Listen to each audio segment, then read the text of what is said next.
Pronto, vamos ver se agora conseguimos.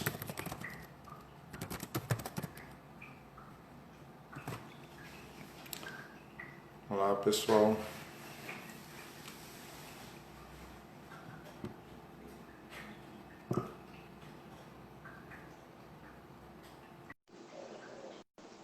Bom, acho que agora deu certo. Vamos torcer, vamos torcer.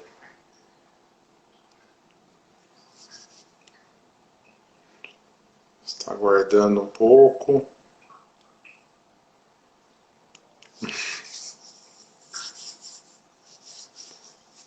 Ficamos na expectativa aqui.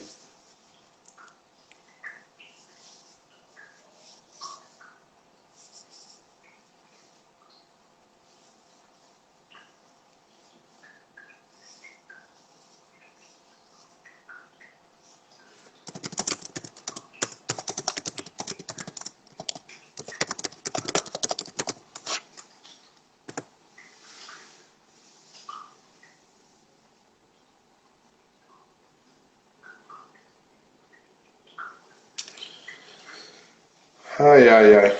Tá falando que não está conseguindo. Eu vou fechar aqui e vou mandar. Não pode participar. Alguém sabe por que que isso pode acontecer? Encaminhei novamente aqui. Foi. Aê! Até consegui. Aí, Puta! deu certo. Ai, primeira Aí, vez, né? É assim. sim, ainda não apareceu a sua imagem, mas acredito que esteja. Acho que esteja. Pelo menos estamos conseguindo ouvir sua voz, deu certo. Eu acho que o mais Eu, importante. Bom, eu tô tô te vendo e tô te ouvindo. legal. Ainda não apareceu a sua imagem. Não sei para o pessoal que está no chat aí se está conseguindo te ver e às vezes pode ser só a minha. Lelê, tá me vendo? Minha cunhada. Você está me vendo, Lelê? Ou só o João que está aparecendo? Silvia, nos informa, por favor, se tá tudo nítido, se estão nos vendo. Bom, a Gabi. Que legal, tá entrando todo mundo. A imagem tá Aparece. borrada. Tá. Às vezes pode ser a própria internet, assim. Olha lá, ele falou que não está vendo. Minha mãe comentou que tá borrada. Ixi, Você tá com. Sua imagem tá congelada. Lade, a só para. minha? Isso. É, O na que que eu verdade, faço? a sua. Você tá pela internet do Wi-Fi? Você tá pelo do celular? Eu, Como é que tá? não, pelo Wi-Fi. Tá. Tenta ir perto do Wi-Fi. Às vezes pode ser que pela distância o sinal fique menor, assim. Acho que não. E agora, como tá? Para mim não apareceu. É, se você consegue pela da sua operadora mesmo, você. Acho que sim, espera aí. Tá bom. Estamos esperando aqui. Conseguimos já fazer o contato, já é o primeiro passo, né, pessoal?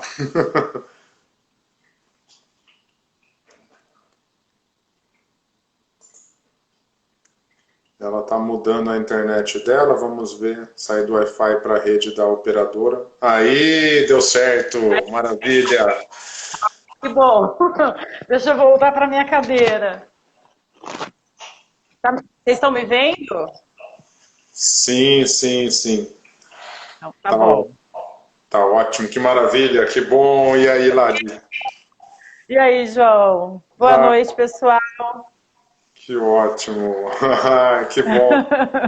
Ah, bom, então a gente já começa a live, acho que nessa animação, e é muito bom. Acho que esse é um processo nosso, né, Ladi? A gente fica tão ansioso e. Olha lá, acho que a internet dá uma falhadinha, mas.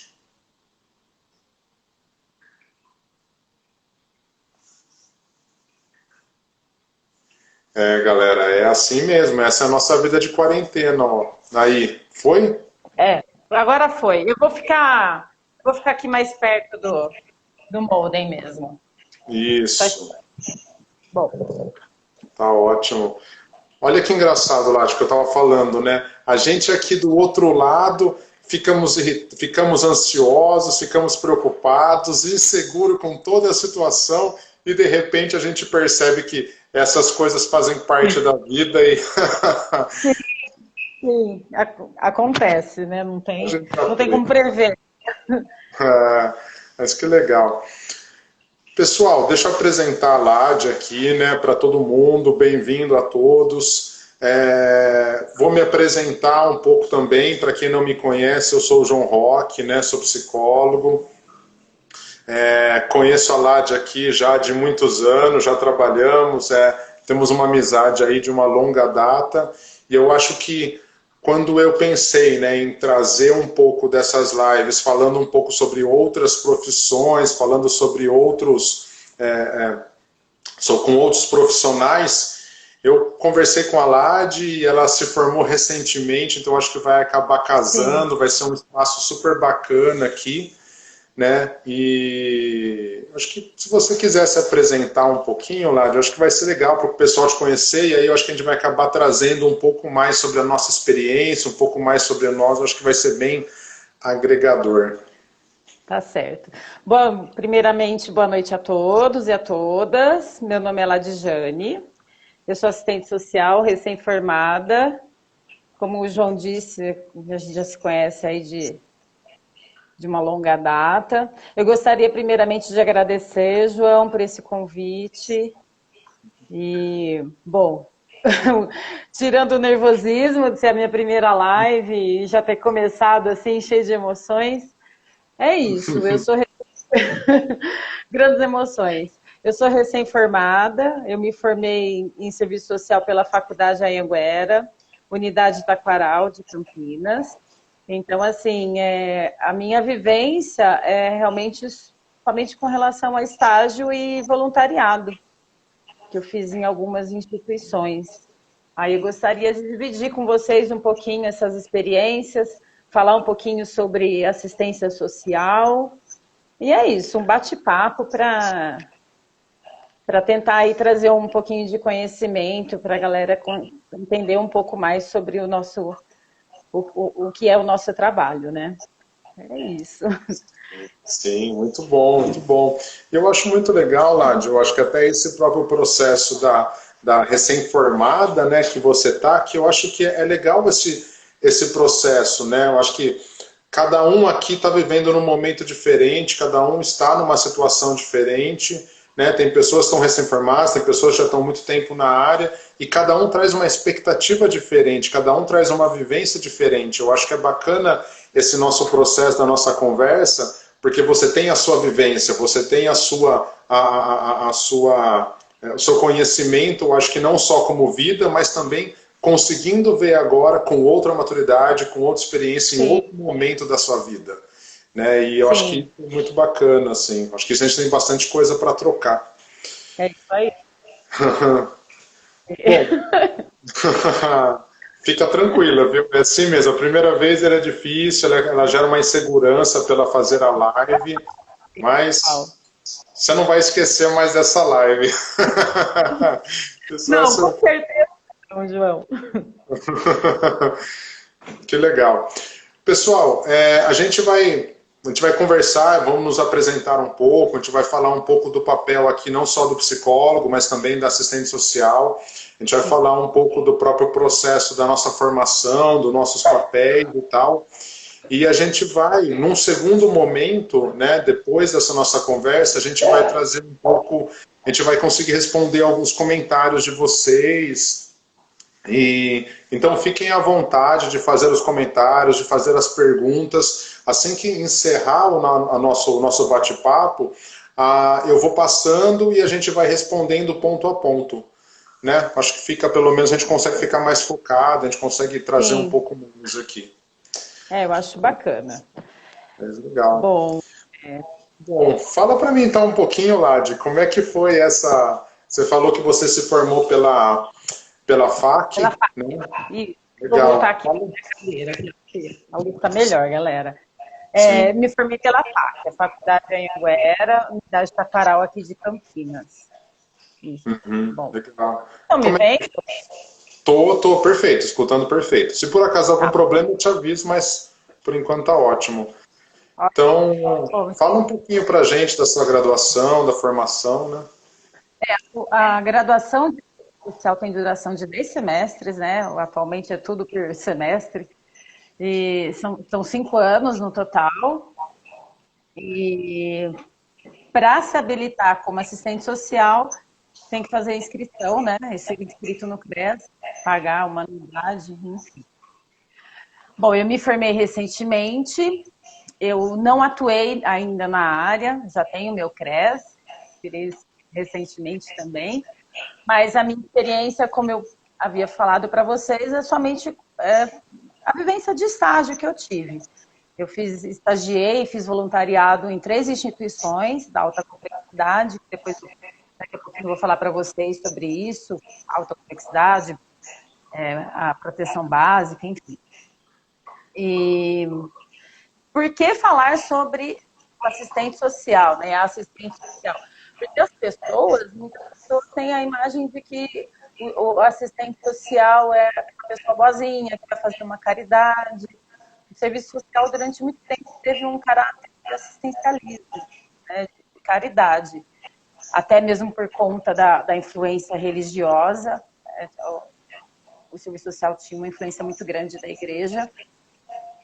E a partir de 93, né, quando o serviço social ele foi visto como uma política pública através do LOAS, a Lei Orgânica de Assistência Social, então o serviço social já não tem mais esse caráter, porque não tem como vê-lo como assistencialismo, uma vez que é direito. Né? Então, na verdade, o assistente social, ele tenta viabilizar, o papel dele é de viabilizar o acesso a esses direitos que já estão garantidos. Então, não é caridade, realmente os direitos são garantidos, porém as pessoas não têm ciência dos seus reais direitos. O serviço social, ele é organizado pelo SUAS, né, que é o Sistema Único de Assistência Social. O SUAS foi criado em 2005 e regulamentado a partir de 2011. O SUAS, ele oferece 2 proteções, que é a proteção social básica e a proteção social especial. A especial, ela se subdivide em 2. A média complexidade, e a alta complexidade. O que difere uma da outra? Na proteção básica, o vínculo familiar, ele pode até estar ameaçado, mas ele existe. Porém, por conta da vulnerabilidade muito grande, ainda mais agora em época de pandemia, que o índice de desemprego aumenta muito, enfim. Por conta dessa vulnerabilidade, o assistente social, o que ele faz? Ele viabiliza, como eu disse, os direitos o acesso a esses direitos. Então, por exemplo, encaminhar para que o cidadão ele tenha direito, ele já tem direito, mas para que ele tenha acesso aos direitos, por exemplo, os benefícios de transferência de renda, como o BPC, que é o benefício de prestação continuada. Agora, nós estamos vivendo uma pandemia, nós estamos numa situação de calamidade, tem o fornecimento das cestas básicas, que são para as famílias que têm o cadastro do CAD único. Então, o vínculo familiar na proteção básica, ele existe, mas ele pode estar ameaçado. E aí, o assistente social, ele tenta fazer com que esse vínculo ele seja protegido. Assim, estou falando bem por cima, porque a experiência de estágio que eu tive foi na alta complexidade. A média complexidade, o vínculo familiar, ele existe, porém ele está ameaçado. Por exemplo, aquela criança que está no semáforo vendendo, sei lá, bala, doce. criança não tem que estar, né, trabalhando. Pelo contrário, uma das lutas nossa também é a erradicação do trabalho infantil. Então, para que esse vínculo familiar, para que ele seja fortalecido, existe todo um trabalho de acompanhamento, não só com o indivíduo, como com a sua família. O trabalho do assistente social, ele nunca é dirigido somente para o indivíduo, estende-se para a sua família. Afinal de contas, né, dentro de uma composição familiar, se cuida só do indivíduo e esquece todo o contexto. Então, nesse caso, o vínculo familiar ele está ameaçado, mas ele ainda existe. Né? Um exemplo de programa aí da média complexidade é o PAEF, Proteção de Atendimento Especializado à Família e ao Indivíduo. Já na alta complexidade, o vínculo familiar, infelizmente, ele foi rompido. Porque existe um histórico muito grande de vulnerabilidade, circularidade de rua, existe muita drogadição, histórico de drogadição, abuso sexual, a violência familiar, que nem sempre é psicológica, quer dizer, nem sempre é física, a violência psicológica também. E eu acabei não falando para vocês, né, onde eu fiz estágio. O meu primeiro estágio foi num lar, numa IALPI, que é uma instituição de longa permanência para idosos. O que foi, João, que está rindo? Por favor. Aí depois eu estagiei na P4, no CDP de Hortolândia. E por último, onde eu fiquei mais tempo, depois que eu acabei minha carga do estágio, eu fiquei como voluntária num abrigo para crianças e adolescentes. E, assim, é muito triste, né? Porque é muito comum o abandono, seja de uma criança, de um adolescente, ou até mesmo de um idoso. Então, o trabalho do assistente social, além de viabilizar os direitos, por exemplo, agora nós estamos vivendo uma era completamente digital. Nós vimos aí, há 15 minutos atrás, a dificuldade que foi para fazer uma conexão. Mesmo tendo acesso à internet, mesmo tendo aí um celular ou um computador, e aquela pessoa que não tem acesso? Por exemplo, como que as crianças estudam nessa época de pandemia? Está sendo tudo online. Então, realmente, de tentar viabilizar o máximo possível, diminuir essa desigualdade, né, que é tão grande. Sim, sim. Você sabe, Lade, você sabe que quando você me fala um pouco sobre o processo que você traz bastante dessa sua experiência dentro dos estágios, dentro dos voluntariados, ou mesmo esse ponto que eu acho que é extremamente importante, isso me lembra um pouco, né? Para quem não sabe, eu sou formado há 12 anos, e lá em 2000, eu me formei em 2008, lá em 2009, eu trabalhei num equipamento. Hoje é um equipamento completamente estruturado, ele modificou bastante, que é a famosa Casa Verde, ou pernoite protegido, que ele faz parte da alta complexidade, né, que trabalhava com criança e adolescente em situação de rua. Não sei hoje como é que está, não vou me arriscar nem a falar alguma coisa sobre isso, mas você falou sobre o SUAS. Em 2009, era quando estava implementando todo esse processo, né? Ele começou em 2007, né? 2008, que foi onde ele começou.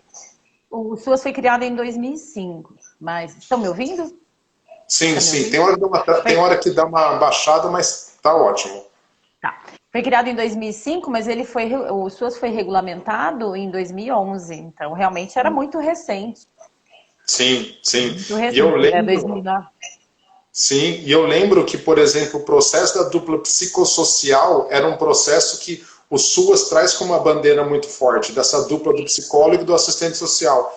E esse processo da alta complexidade, que era famílias completamente desestruturadas, e todo o processo que eu fazia junto com a assistente social, hoje eu sei que ela está no CAPS, mas nós fazíamos um trabalho, e o trabalho do assistente social era extremamente importante para trazer essa família, para trazer essa criança, na verdade. Se ela tinha um contato com a família, se ela tinha um contato, se fazia um contato com a cidade de origem, ou mesmo a gente conseguia fazer a ligação com a rede, era extremamente importante esse papel do assistente social. Eu acho que isso é maravilhoso e muitas vezes as pessoas não sabem disso. Elas não... Não, porque imagina que é uma ajuda, né? E não é ajuda, não é ajuda. Mas o papel do psicólogo também, assim, eu vejo de extrema importância. Aliás, eu acho que essa dupla psicossocial realmente é um ali ajudando o outro. Eu acho que eles são complementares, né? A psicologia e o serviço social, eu acho que realmente eles são complementares. E você me desculpa até tentar arriscar aí um palpite, mas... Fica à vontade. Eu sei que você trabalha, né? Você tem bastante experiência, né, como clínica, né? Como clínico, psicólogo atendendo em clínica.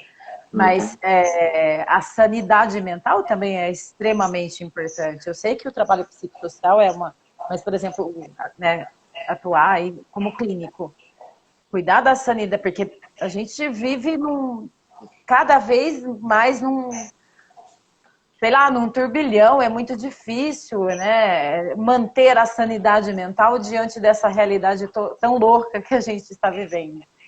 Sim. É muito difícil. Eu tenho um trabalho clínico mais forte nos últimos anos, né? Nos últimos 5 anos foi aonde eu trouxe cada vez mais a clínica para o meu dia e hoje eu vivo plenamente da clínica, assim. Com a clínica na parte hospitalar, que eu trabalhei uma época na Unicamp, mas falando um pouco, durante a minha época da formação, de 2004 até 2009, minha mãe, ela tá aí no chat, ela está participando aí, inclusive, ela tem não tem como negar, ela tem uma referência muito forte que ela é da parte da assistência e da educação. Então, esse processo da assistência foi meio que uma coisa natural para mim. Né? Então, durante a época da minha formação, da minha graduação, e mesmo na época do pernoite protegido, eu contracenei e estive muito próximo com a parte da assistência social. Eu estive muito próximo dentro do processo da educação, mas nessa parte também mais social. E eu acho que, ela até deu um risos aí. Mas eu acho que esse processo me traz hoje uma visão diferente dentro da clínica.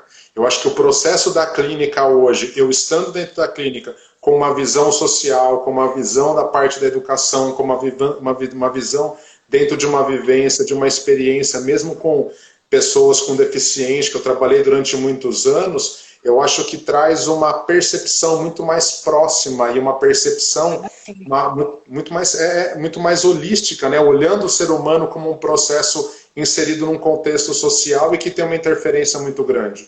E mesmo que hoje eu não tenha uma atuação tão próxima com a pessoa do serviço social, hoje, dentro da clínica, eu sei que aonde eu posso procurar e aonde eu posso me aproximar ou mesmo fazer orientações se eu atendo famílias que têm uma vulnerabilidade muito grande, porque a gente fala sobre atendimento clínico e acha que todo mundo paga, acha que tudo é lindo e maravilhoso, mas eu tenho dentro dos meus atendimentos horários sociais, né? Eu tenho pessoas que vêm até mim. Sim, fiquei durante 2, 3 anos na Unicamp, dentro do ambulatório da psiquiatria, né, dentro do Hospital das Clínicas, que é um processo de uma vulnerabilidade alta, que são pessoas que estão numa situação econômica diversa, né? Então, a gente conseguindo ter esse olhar, e eu acho que esse contato que, por exemplo, esse nosso bate-papo tem hoje, eu posso conseguir encaminhá-los, seja para um CAP, seja para um CREA, seja para um CRAS, seja procurar uma rede de proteção básica e estruturada, ou, não sei, dentro do próprio município. E isso muitas vezes, e aí eu preciso compartilhar com você, Lade, que muitas vezes isso falta para a pessoa que está na clínica. Porque muitas vezes ele não tem essa vivência desse contexto social e de muitas vezes alguém vier pedir. E aí vão olhar mesmo com um processo assistencialista, né? Entender que O processo da assistência social é um processo de você ajudar o outro, como se fosse uma grande ONG ou uma grande situação de doação. Existe essa confusão. Acho que até porque já durante muito tempo foi, né? Tinha esse curso mais assistencialista, mas temos que mudar, temos que mostrar qual é o real papel, né? Porque não, quando é só uma ajuda, e não é ajuda, é realmente as pessoas eu acho que a gente tem que realmente lutar pelos nossos direitos e mostrar, né, mostrar para as pessoas que não têm, porque muitas pessoas não têm acesso e nem sabem que tem direito. Outras têm acesso, mas não têm a ciência, a ciência que tem o direito. Então, realmente acho que a gente tem que trazer isso para mais perto, tornar mais acessível para todos nós, né? E principalmente para os mais vulneráveis. Infelizmente, aumenta, né? Agora, com essa pandemia, imagina a circularidade de rua, a situação de rua que as pessoas não estão vivendo, porque realmente é muito triste, é uma realidade muito triste. Sim, a gente vivia, né, o pessoal acha que essas grandes mazelas da sociedade, como o próprio processo da desigualdade social, esse grande abismo social que existe hoje, tenha iniciado ontem, com um processo de falta de internet, com um processo de pessoas vivendo numa extrema pobreza. E isso vem, eu acho que desde que o Brasil é Brasil, com todo o processo que se constrói ao longo de séculos. E eu acho que o que acontece hoje muito é o grande processo de você viver esses momentos com uma lupa. Então, hoje a gente fala ansiedade, a gente fala sobre desigualdade social, a gente fala sobre diversas situações. Isso acontecia antes, só que antes as pessoas elas não olhavam. Antes as pessoas elas viravam o rosto para isso. Seja para uma coisa que acontecia dentro delas, ou seja uma coisa que acontecia do lado da casa, ou do lado do bairro delas. Hoje a gente está pegando essas lupas e colocando mais próximo, e aí a gente vê toda a explosão, pessoas muito mais ansiosas, pessoas muito mais depressivas, pessoas muito mais compulsivas, você vê pessoas sofrendo na rua, seja na extrema pobreza, brigando por comida. Claro que a gente consegue ver um lado positivo, eu não nego isso, que é o processo dessa ajuda mútua, esse olhar de muitas pessoas que estão ajudando. Espero que isso não termine quando chegar a vacina. Espero que isso continue para os próximos anos. Sim. É a nossa luta. É a nossa luta. E eu acho que... Com você, que quando a gente pega a lupa e olha mais de perto, é assustador, né? E quando é superficial, a gente não tem muita noção da grandiosidade. E infelizmente essa é a realidade, mas eu acho que é uma luta que é nossa, dos assistentes sociais, de vocês psicólogos, de todos nós. Né? E com relação à solidariedade, eu já estive mais otimista. Mas eu também não quero perder a esperança. Mas eu já fui mais otimista. Eu acho que... Bom, espero que as pessoas se tornem mais solidárias, mas... Vamos lá, mas eu acho que, assim, dentro do que nós podemos fazer, isso é uma coisa que eu converso muito, seja dentro do público que eu atendo, ou mesmo em outros locais, né? Eu, dentro da minha vivência, durante o ano passado, durante acho que os 2 últimos anos, eu dei aula num curso de pós-graduação na faculdade da CUNSP em Salto. E foi uma experiência maravilhosa, sim. E falei sobre diversos temas. A minha área, assim, específica, né, é o processo de transtorno mental, principalmente a processos de compulsões, né, seja desde dependência, depressão, ansiedade, toque, transtorno alimentar, que é, na verdade, a minha área do coração. Eu adoro isso, né? Eu adoro porque são pessoas que estão em sofrimento e eu acho muito legal quando a gente consegue ajudá-los. Desculpa, João, mas eu falei que bom, eu quis dizer que bom poder amar uma área e poder atuar nessa área. É isso que eu quis dizer, pelo amor de Deus. Fica tranquilo. Não tenha confusão. Não. E aí eu acho que uma das coisas que eu levanto muito a bandeira e que eu falava muito para eles é: a gente só consegue fazer o que a gente consegue fazer.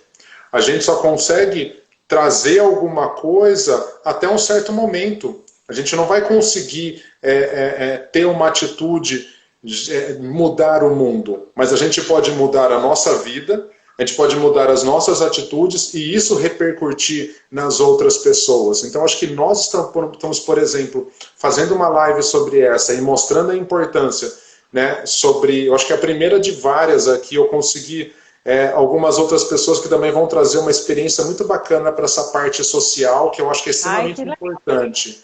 Sim. E aí eu acho que o grande processo nós estamos aqui conversando sobre isso, isso já traz um alerta, já levanta uma bandeira de vamos falar sobre isso, vamos levar isso ao próximo e mostrar que muitas vezes eu não estou passando por isso. Mas, pô, a mulher, a pessoa que vem trabalhar em casa, a pessoa que trabalha, que eu trabalho com ela na empresa, que está passando por uma dificuldade, por uma vulnerabilidade, eu posso saber que, por exemplo, eu posso encaminhar ela para um CRAS, né? E o CRAS aí, que é o Centro de Referência da Assistência Social, que existe um trabalho muito bacana, né? Que vai conseguir fazer um encaminhamento, vai fazer um encaminhamento para um serviço que seja adequado, vai fazer um trabalho junto com o psicólogo, com o assistente social, que vai conseguir fazer um acolhimento, seja o CRES, né, que é o Centro de Referência. Centro de Referência... Especializado em assistência social. Obrigado. O CRES é da complexidade. O CRAS é somente da básica. Então, os encaminhamentos da proteção básica vai para o CRAS. E aí da média, da alta complexidade, o CREAS. Isso é muito bom. Porque daí a gente sabe, ó, vai procurar tal serviço. Lá eles conseguem. Senão a gente fala assim, vai procurar o postinho. Ah, não, a prefeitura não faz nada. Não, calma aí. A prefeitura tem suas dificuldades, nenhum serviço é perfeito, mas existem alguns serviços que estão na nossa sociedade e muitas vezes as pessoas não sabem que ele existe.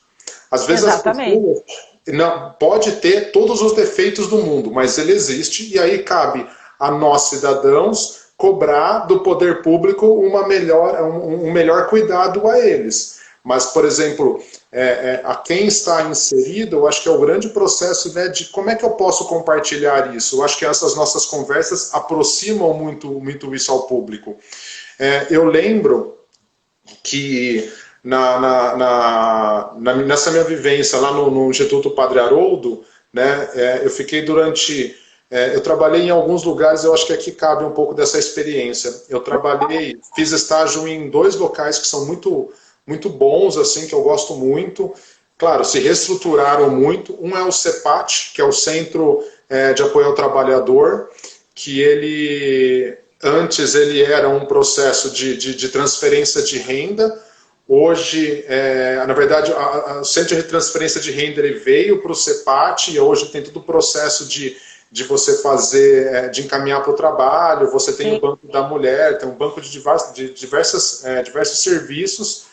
E eu também trabalhei dentro do COMEC, de prestação de serviço à comunidade. São adolescentes que cometem algum ato infracionário e aí eles... por medida judicial, né, a gente participei de diversas sessões dentro da vara da infância, eles entendem que não vale a pena para ele, por exemplo, encaminhá-lo para uma medida, para uma fundação casa, então eles encaminham para o COMEC fazendo uma prestação de serviço à comunidade, para fazer uma reparação. Isso era muito bacana, porque eu acompanhava isso. Claro, não é o ideal, a gente tem diversas falhas na rede, só que eu acho que não cabe aqui as críticas, cabe aqui entender que existem esses serviços e eu, por exemplo, fazia alguns cursos, fazia cursos para eles, conseguindo pensar em projetos de vida. Então, acho que isso é bacana, das pessoas saberem, né? Por exemplo, eu, quanto psicólogo, fazia trazia muito isso, até com um assistente social, de trazer muito a família, aumentar esse vínculo familiar que muitas vezes estava desestruturado. Fazia a conexão com a escola, porque muitas vezes a escola não conseguia compreender esse adolescente, não conseguia compreender essa pessoa, e muitas vezes o vínculo estava rompido. Muitas vezes Sim. o adulto mesmo não... Sim, era um analfabeto funcional e a gente fazia um encaminhamento para o EJA. Né? Você precisava montar uma rede de proteção, você encaminhava para serviços adequados. E muitas vezes, só nós que trabalhamos com a área sabemos que ela existe. Infelizmente. Infelizmente, precisamos realmente que as pessoas saibam, e que as pessoas saibam e usufruam, né? Você falou uma coisa muito importante, que eu acho que eu não comentei. O trabalho do assistente social também é de articulação com a rede pública. Então, é articular com a saúde, com a educação, aquela família que está referenciada em um determinado CRAS, encaminhá-la para aquele determinado centro de saúde, que é mais próximo de sua residência. Uhum. Então, existe todo um trabalho realmente que eles são complementares, né? Um depende do outro. Então, é muito bonito, assim, né? É um trabalho muito bonito, mas, infelizmente, como você mesmo disse, não são todas as pessoas que fazem, né? E acaba passando, e a vulnerabilidade aumentando, né? Infelizmente, vivemos numa sociedade cada vez mais desigual, né?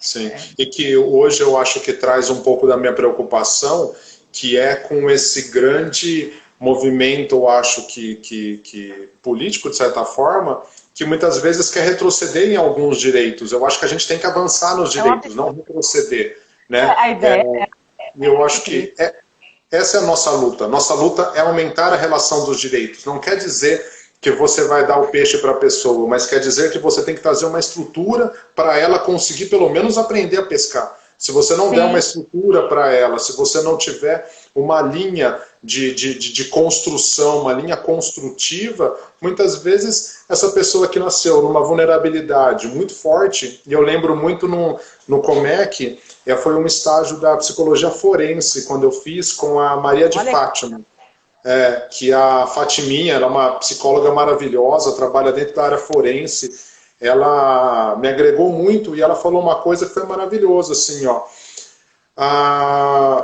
Uma pessoa, muitas vezes, ela nasce num processo de vulnerabilidade social e para ela sair dali é muito difícil. Por exemplo, um caso, uma pessoa, ela foi... a mãe dela, o pai dela, não sei, não estou falando aqui sobre questões morais, mas estou falando de uma situação que aconteceu e que ela me trouxe e que ela estava com esse caso, fazendo um atendimento desse caso. Mas como uma curiosidade, assim, foi uma pessoa que o pai dela, a mãe dela, não lembro agora, tinha um câncer, estava no estado terminal e tal, e ela falou que a última coisa que ela queria dar para essa pessoa era fazer um churrasco. Ela falou que queria um churrasco. Só que ela não tinha dinheiro. E ela foi lá, pediu dinheiro para um, pediu dinheiro para outro, pediu dinheiro para não sei quem. E ninguém ofereceu nada. Sim. Ela falou assim, não, me dá um bico, me dá alguma coisa, eu preciso comprar alguma coisa para ela. E não trouxeram nada, assim, sabe? Não deram nada. E aí uma pessoa, no meio ali daquela comunidade, no meio daquela favela mesmo, porque é diferente uma comunidade e uma favela, né? Que daí é um processo muito mais desestruturado, assim. A comunidade é quando existe uma estruturação social ali, assim. E aí, no meio daquela favela ali, não lembro se era de Campinas, de que estado que era, e aí falou assim, eu não tenho dinheiro, mas eu tenho uma arma. A pessoa foi lá, assaltou um frigorífico, pegou, tipo, sei lá, meio quilo, 1 quilo de linguiça e foi presa. Então, muitas vezes, nós não trouxermos, né, nós não trazermos uma estrutura social ali, assim, esses casos vão acontecer com o João, com a Maria, com o José, e vai acontecer sem nenhuma quebra.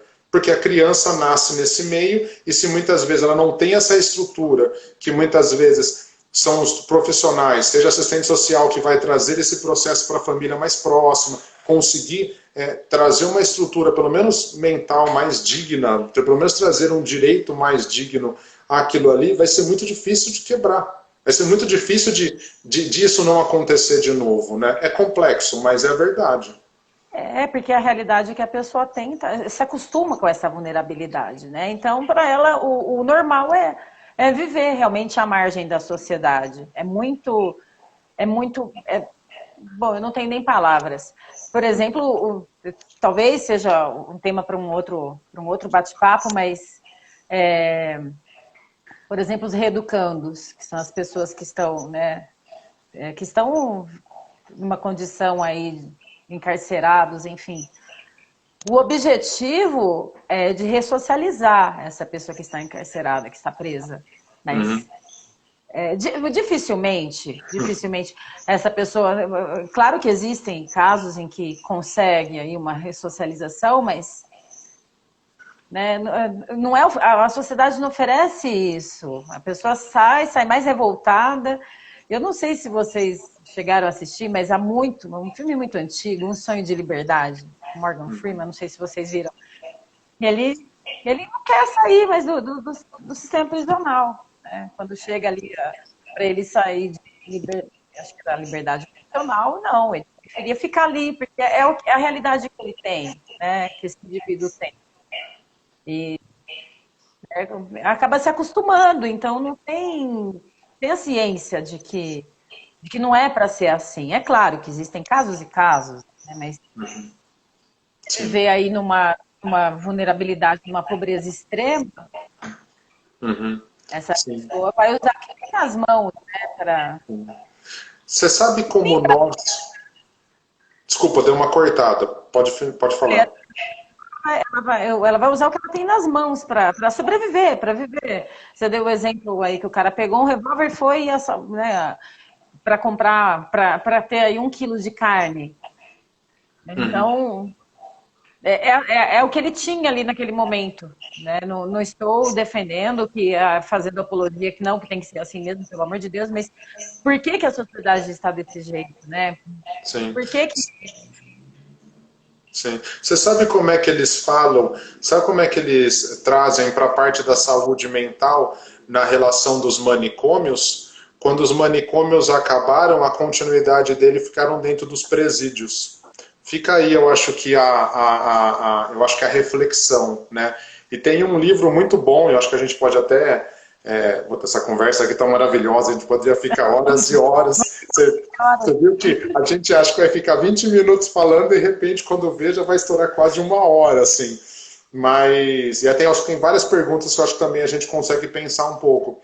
Mas fica uma reflexão e fica uma dica de um livro do Foucault, né? O filósofo Foucault, que ele tem um livro chamado Vigiar e Punir. Esse livro mudou minha percepção sobre o processo do sistema prisional e todo esse processo. Eu trabalho com dependência química, e na dependência química a gente precisa, em alguns casos, quando a dependência está muito extrema, e quando a pessoa coloca, né? Eu falo em 3 situações.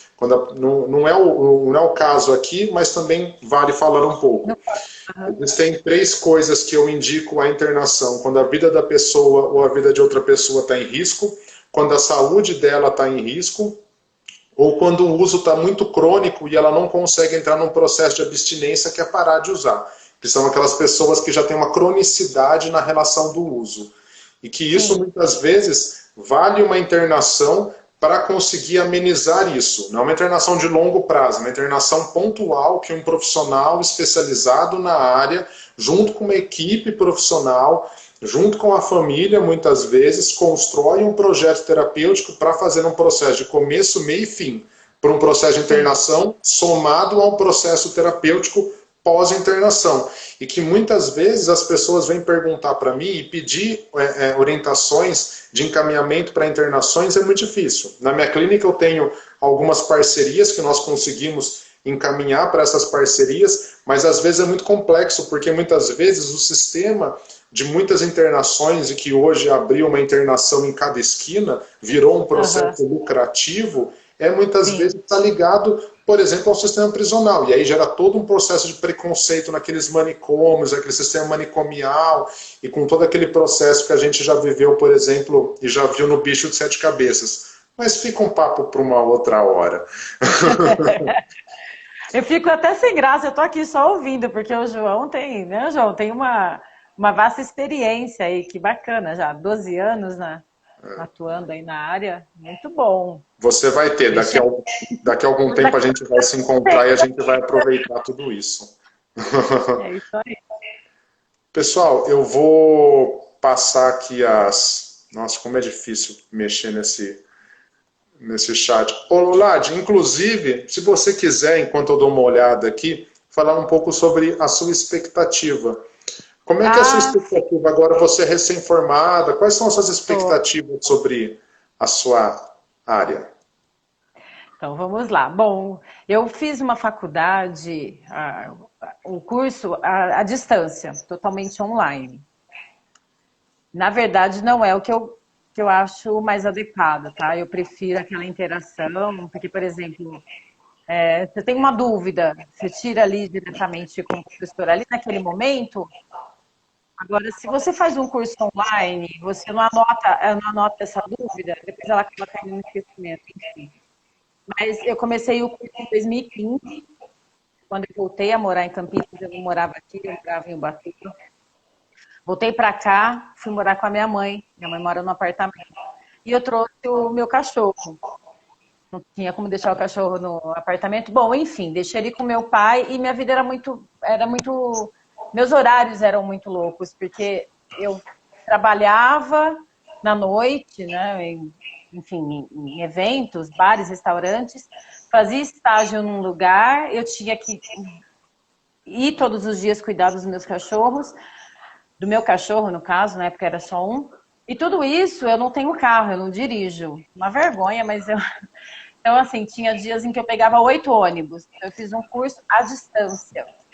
Uhum. Quem tem oportunidade de fazer um curso presencial, eu acho que é melhor. Mas, assim, para mim, o que era viável na época era realmente fazer à distância. Por ser um curso à distância, assim, superou as minhas expectativas, porque tinha muitos trabalhos, então te forçava a, de uma certa forma, buscar informações, buscar conhecimento. Tem lá o tutor online, que você pode tirar as dúvidas, mas eu ainda acho que presencial é melhor. Uhum. E ainda não consegui ingressar no mercado de trabalho, né? Agora, com essa pandemia... Fica a dica. Fica a dica, pessoal. Tô aqui, tô disponível. Mas com essa pandemia, exige-se muito mais experiência, e principalmente na área da saúde. Mas as minhas expectativas, assim, eu espero ingressar o mais rápido possível. E é muito louco isso, porque como que você pode ter experiência se não tem oportunidade, né? Então, se todo mundo exige... Eu até participei de alguns processos seletivos, mas eu não tenho a tarimba, né? Por exemplo, eu não tenho 12 anos como você, não tenho nenhuma tarimba. Mas eu espero, e vou chegar lá, com certeza. Espero poder atuar na área, poder contribuir para esse sonho de uma sociedade mais igual, sabe? Mais igualitária. Eu acho que é utopia erradicar de vez aí esse contraste, né? Eu acho que realmente seria ótimo se a gente conseguisse deixar todo mundo no mesmo nível, né? Todo mundo numa igualdade. Mas, já que não é possível erradicar de vez, pelo menos diminuir essa desigualdade. Eu espero conseguir construir essa sociedade melhor para todos nós, ajudar a construir. Legal. Torcemos para isso. Eu acho que eu sou a única pessoa que eu estou falando aqui. Se alguém quiser falar, fica à vontade. Mas estamos aqui na torcida para que você, assim como você está conseguindo, eu acho que trazer esse conhecimento e trazer um pouco dessa vivência, trazer disso que você está estudando e está vivendo agora, Sim. acho que você vai conseguir só agregar para o serviço. Ilad, se depender de mim, que as portas se abram, né, cada Ai, vez. obrigada. Mas vamos aos comentários aqui. Vamos Bom, lá. eu agradeço a todo mundo, assim, agradeço a participação de todos. Eu vou ler alguns comentários apenas, tá? A Maiara falou aqui, né? É isso aí, serviço social assegura acesso aos direitos básicos. Isso não é caridade, é direito social de cada indivíduo. Falou que Isso você mesmo, é Maiara, amado. linda. A Márcia aqui Monteiro falou que o caráter da assistência agora é emancipatória. Traz bastante disso mesmo. O Andréia Marx, né? Hoje em dia, que aumentou a quantidade de pessoas em situação vulnerável, a assistência social é fundamental para diminuir os impactos e garantir direitos. Foi isso mesmo que você falou, né, Lati? É isso aí, ideia. Vamos ver se eu não perco aqui. A Maiara Muniz aqui comentou, né? Você acha que as políticas públicas promovidas de fato contribuem para a igualdade social ou promovem apenas a manutenção das desigualdades? Como que é? Deixa eu ver se eu acho aqui. Ih, tá lá em cima. Lá em cima? É antes Olha, antes da sua mãe, né? acho que tá bem lá em cima, não sei. Mas olha, enquanto você procura, eu acho que eu posso falar alguma coisa aqui, né? Você acha que as políticas públicas contribuem para a igualdade ou promovem a manutenção da desigualdade? Eu acho que as políticas públicas, vou falar sobre a minha posição aqui, acho que as Eu achei políticas aqui. públicas elas contribuem muito para promover uma igualdade maior. Pessoas que nunca tiveram no mesmo, na mesma linha, é muito difícil você falar que ela também tem opções. Né? Hoje a gente está falando muito sobre o próprio processo do racismo, está falando muito sobre o próprio processo do feminismo, tal. A gente tem diversas lutas que estão acontecendo. E eu acho que a grande situação é, enquanto as pessoas não tiverem no mesmo nível, é muito difícil a outra pessoa ter alguma possibilidade de crescimento. Como eu disse, por exemplo, do próprio processo do menino lá que foi comprar uma linguiça e foi preso. E existem diversos desses. A gente liga a televisão o tempo inteiro e percebe como o nível de assalto está maior, a gente percebe como o nível de desigualdade de pessoas na rua, morrendo de fome, morrendo de frio. Né? E infelizmente isso acontece porque tem essa desigualdade, tem esse abismo social construído ao longo de séculos, a gente vai falar de anos, de séculos, e que isso muitas vezes, se nós não tivermos políticas públicas para trazer uma igualdade, isso sempre vai continuar. A gente fala muito sobre meritocracia, mas meritocracia é quando você tem uma base estrutural por trás. Quando você não tem, como é que você vai começar a construir se você nasce num ambiente onde você não sabe se você vai voltar para casa vivo, onde o processo de idade, a faixa etária ali, pelo menos das pessoas, é de 27 anos, a maioria das pessoas falecem, não chegam nem a 27 anos, onde as crianças lembram daqueles tempos gregos lá, quando as crianças com 7, 8 anos já tá pegando em armas e saindo para a rua para poder ter o seu ganha-pão. E aí, claro, você ganhar 3 mil reais no 5 mil reais no tráfico e ganhar 2 mil reais trabalhando 12 horas por dia, dentro de toda essa vulnerabilidade, que vai ser muito difícil você crescer, vai ser muito difícil você entrar numa escola pública completamente estruturada, passar no vestibular, entrar numa Unicamp da vida, ou seja lá qual outra, para você se tornar daqui 50 anos, 30 anos, um coordenador ou um gerente de alguma empresa, o que é meritocracia? Acho que esse é o processo. As políticas públicas, elas tentam trazer essa igualdade um pouco mais. Né? Não sei se você quer comentar alguma coisa. Entra naquilo que você falou, né, João? A pessoa se acostuma a ficar, né, naquela vulnerabilidade. E o objetivo realmente é de minimizar essa desigualdade. Mas para isso que precisamos tornar mais acessíveis. É por isso que precisamos que a pessoa que as pessoas tenham mais ciência dos seus reais direitos, para que possa realmente, porque eles já estão ali garantidos, mas se você não acessa, se você não tem encaminhamento, então, na verdade, contribui para a igualdade, sim. Sim. Legal. A Maria aqui, né, ela fala, o que é necessário deixar claro a todos é que no SUAS os serviços, programas, projetos e benefícios são organizados e têm como referência o território onde as pessoas moram e conhecer as suas demandas. Perfeito, é importantíssimo ter esse processo da regionalidade, de você conseguir ter esse processo da geografia, né, entender. Por isso a necessidade do trabalho intersetorial entre educação, saúde, assistência, a rede é extremamente importante.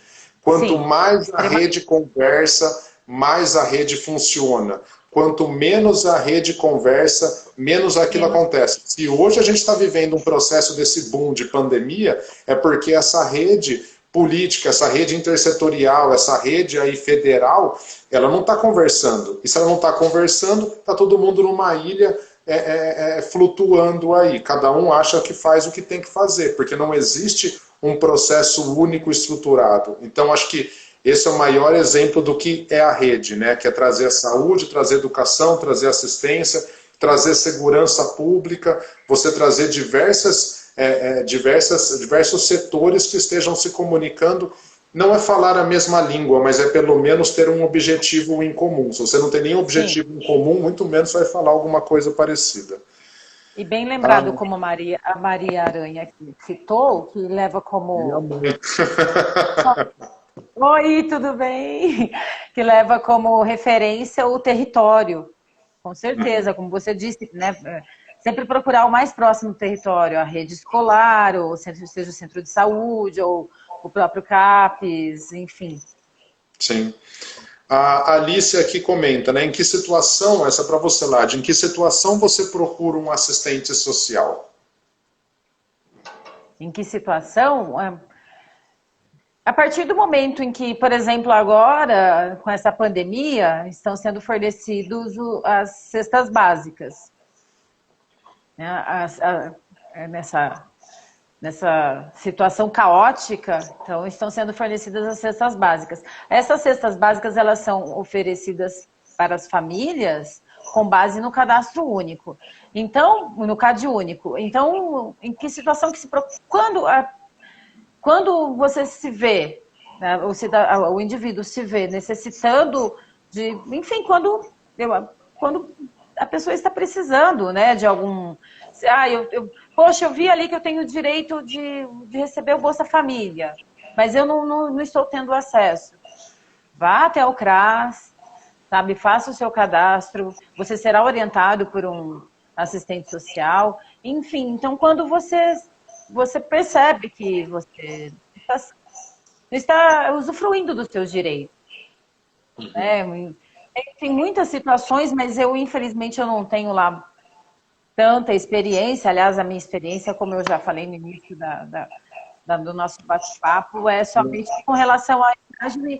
Sempre que a pessoa se vê violada ou que não está tendo acesso a esse direito, vai procurar, né? Sim, assim como a própria questão da violência, né? Se acontece alguma violência dentro de casa e muitas vezes ela é velada, você procurar um centro de saúde, você procurar algum local e conversar, por exemplo, com o assistente social ou com um psicólogo, isso vai contribuir bastante. Muitas vezes até dentro da escola ou outras coisas que aconteçam e muitas vezes não tem esse espaço dentro de casa. Bom, a Maria de novo fala, né? Existem reuniões intersetoriais no CRAS, onde muitas situações são discutidas e refletidas para alguns encaminhamentos de todas as políticas públicas necessárias, educação, saúde e assistência. Perfeito. Aqui, quanto maior a violência, quanto maior a desigualdade social, maior a violência, perfeito. A Barraca Samaritano, ela fala aqui, né? Atualmente no Brasil, vivemos a era do bandido bom e bandido morto, com o apoio do presidente. Logo, a repressão no sistema penitenciário aumentou significativamente. Não existe reeducação para o crime. Não, são vários pontos que a gente precisa repensar o nosso processo estrutural, senão vai continuar acontecendo a mesma coisa. Como eu sempre falo, se você seguir sempre o mesmo caminho, você vai sempre chegar no mesmo lugar. Então, o lugar que está errado é você que está andando sempre no mesmo lugar. O sistema penitenciário, que é a Maiara, o sistema penitenciário precisa passar por uma... Ih, está acabando, falta 25 segundos. Que triste. Agradecer você, a todos que compareceram. Muito obrigada pelo convite. Foi mal aí, galera. Que não deu muito conexão. Foi mal, a gente vai fazer uma nova live aí, ó. Obrigado, eu agradeço. Namastê, valeu.